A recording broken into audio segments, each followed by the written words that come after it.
Obrigado, presidente Raimundo Lira. Agradeço em meu nome, evidentemente, muito honrado, e também em nome da população do Paraná.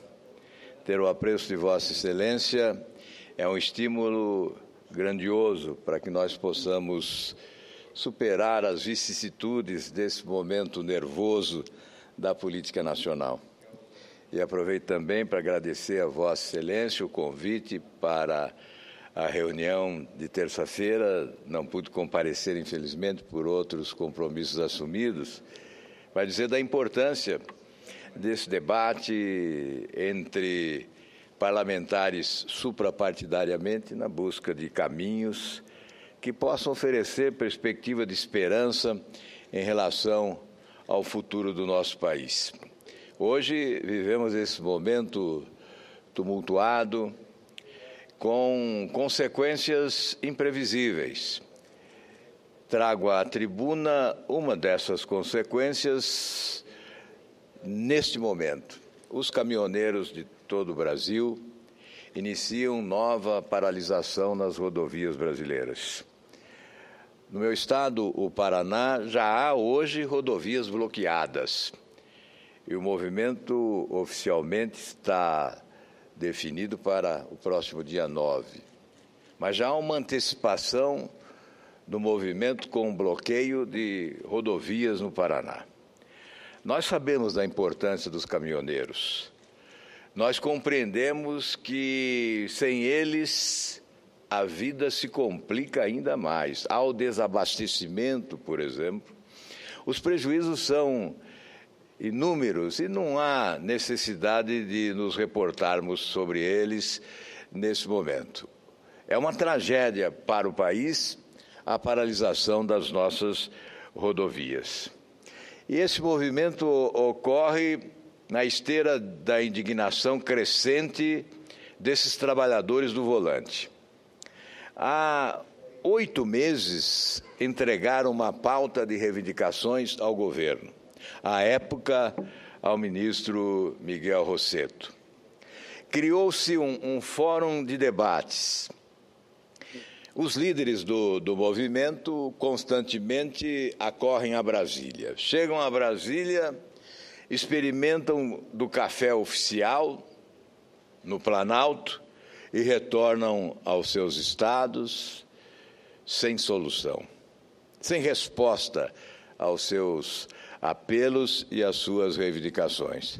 Voltam mais pobres, porque acabaram com a viagem, obviamente, gastando.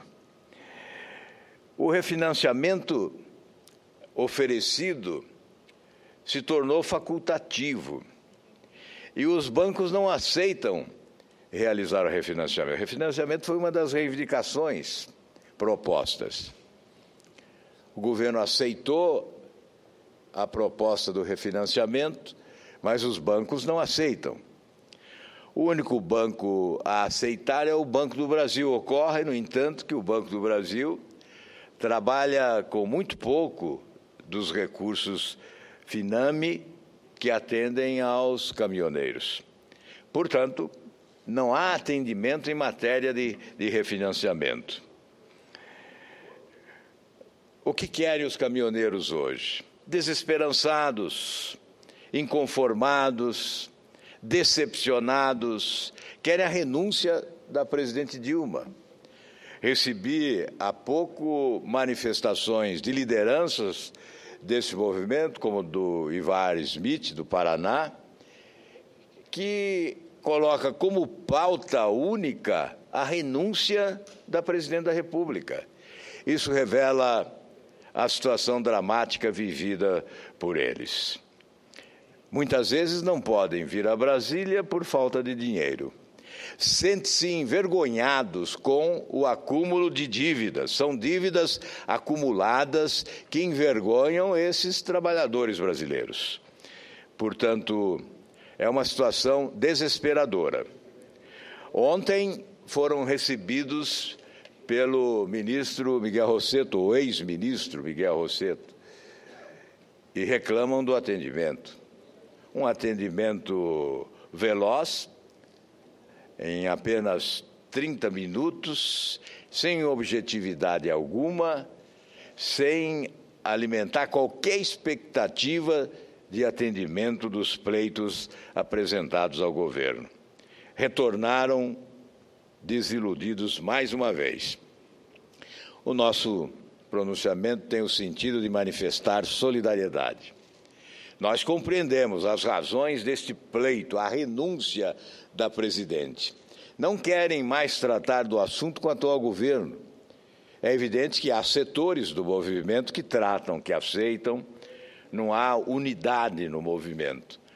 Mas esse setor a que me refiro, que tem origem em lideranças no meu estado, esse movimento deseja a renúncia da presidente para que possam negociar com um futuro governante.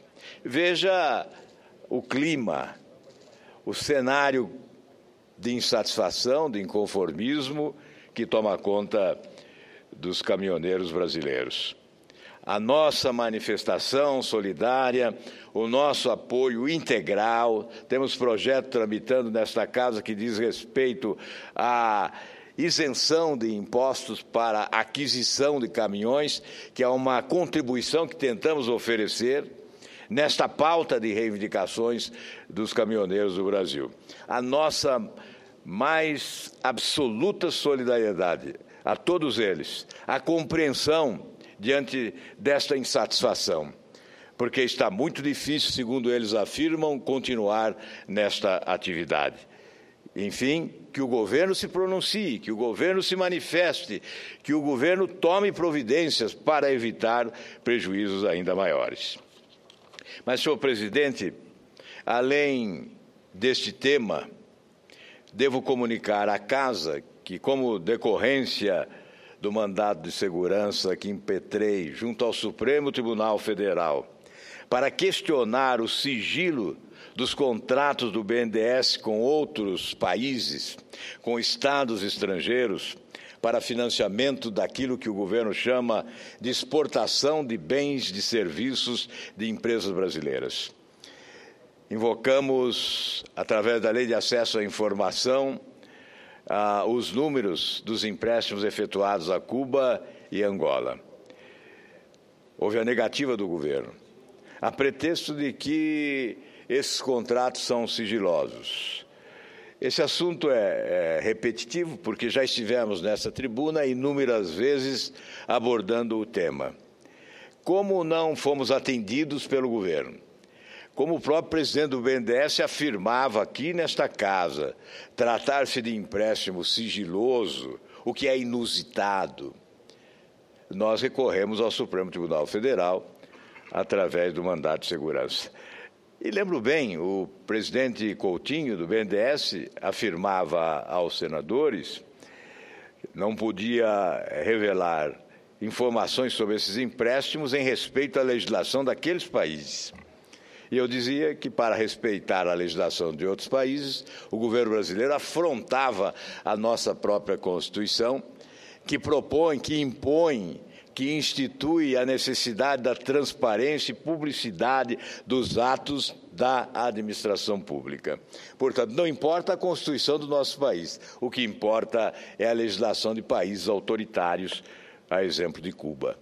O mandado de segurança foi entregue ao ministro Fux, que esclareceu que as informações solicitadas estavam, a partir daquele momento, disponíveis no site da instituição. Não concordamos com a integralidade das informações, elas não foram suficientes e recorremos com o objetivo de que o BNDES respondesse de forma completa, apresentasse todas as informações requeridas. E, no decorrer dessas providências, a Procuradoria do Ministério Público do Distrito Federal, fazendo referência, inclusive, ao nosso mandado de segurança, ajuizou ação civil pública, versando sobre o mesmo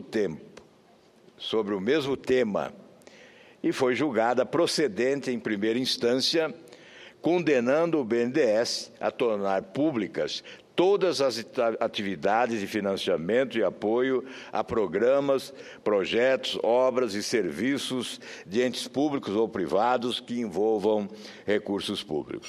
Portanto, diante desta ação civil pública, já acolhida em primeira instância, esgota-se o nosso mandato de segurança. E ele pode dormir no arquivo, já que há uma ação civil pública à frente. Nós vamos aguardar o desfecho, ou melhor, o trânsito em julgado dessa ação civil, para que as demandas sejam plenamente atendidas, colocando cobro, colocando ponto final neste inusitado sigilo de empréstimos externos realizados pelo governo brasileiro através do Banco Nacional do Desenvolvimento Econômico e Social, o BNDES. E o proponente desta ação é o próprio Ministério Público Federal do Distrito Federal. Portanto, nos julgamos contemplados com esta providência do Ministério Público e comunicamos à Casa o arquivamento do mandato de segurança que impetramos junto ao Supremo Tribunal Federal. Além desta providência, nós apresentamos na Casa um projeto de lei impedindo a concessão de empréstimos mediante sigilo bancário. Sigilo bancário não existe para negócios públicos. Sigilo bancário deve existir, isto sim, em defesa da privacidade dos cidadãos. Quando se trata de dinheiro público envolvendo nações, não há razão alguma que justifique o sigilo bancário. Muito obrigado, senhor presidente.